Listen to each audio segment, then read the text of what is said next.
আপনিও যদি এই টিপসটি ফলো করেন তাহলে আর কখনোই এই ফলটির খোসাগুলো ফেলে দেবেন না। জানলে অবাক হয়ে যাবেন যে এই আনার ফলের খোসাগুলো আমাদের জন্য কতটা প্রয়োজনীয়। বিশেষ করে এই ফলগুলো তো আমরা বাজার থেকে অনেক চড়া দামে কিনে থাকি, তো এত দামি ফলের খোসা আমরা কেনই বা ফেলে দেব। তো জানলে আপনিও অবাক হয়ে যাবেন, আর কখনোই এই আনার ফলের খোসাগুলো ফেলে দেবেন না। এর জন্য প্রথমে আমরা আনার ফলটা কেটে নিব, তারপর এই ফল থেকে ফলের বীজগুলো আলাদা করে নিব। যেহেতু আমাদের শুধুমাত্র এই ফলের খোসাটা প্রয়োজন, তার জন্য আমরা শুধুমাত্র এই ফলের খোসাটাই নিয়ে নিব, আর বাকিগুলো সবকিছু রেখে দিব। চাইলে আপনি কিন্তু এই টিপসটি আনার ফলের বিপরীতে সাদা ডালিম ফল দিয়েও করতে পারেন, কারণ দুইটা ফল কিন্তু একই রকম, শুধুমাত্র কালারেই একটু ডিফারেন্ট, তাছাড়া সবকিছুই কিন্তু একই রকম। যাই হোক, এবার আমরা আনার ফলের বীজগুলো খোসা থেকে আলাদা করে নিব। আর আনার ফলের বীজের মধ্যে কিন্তু দুই একটা নষ্ট বীজও থাকে, চাইলে আপনি সেইটাও ব্যবহার করতে পারেন, এতে করে কিন্তু কোনো সমস্যা হবে না। দেখতেই তো পাচ্ছেন, শুধুমাত্র কিন্তু আমাদের আনার ফলের এই খোসাটাই প্রয়োজন, আর বাদ বাকি সবগুলো আমি রেখে দিব।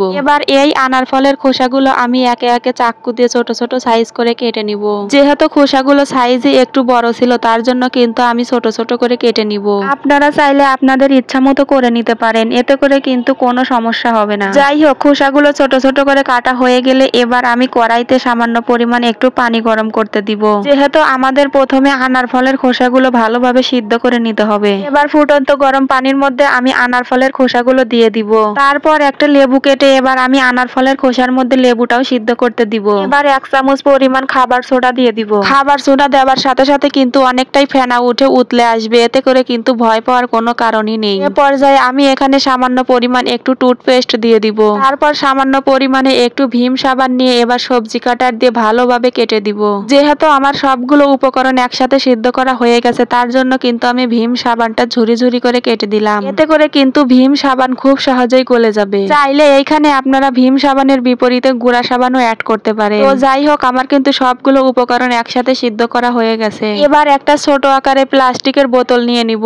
তারপর ওই সিদ্ধ করা উপকরণগুলো একটা ছাঁকনির সাহায্যে বোতলের মধ্যে ঢেলে নিব। এ পর্যায়ে বোতলের মধ্যে ঢালার আগে অবশ্যই কিন্তু লিকুইডটা ঠান্ডা করে নেবেন, না হলে কিন্তু বোতলটা চুপসে যাওয়ার সম্ভাবনা আছে, কারণ এখানে খাবার সোডা ব্যবহার করা হয়েছে। আর এই লিকুইডের মধ্যে খাবার সোডা ব্যবহার করার কারণে কিন্তু সবগুলো উপকরণ একদম গলে গেছে। এবার একটা ছিদ্রযুক্ত মুখ দিয়ে বোতলের মুখটা ভালোভাবে আটকে নিব।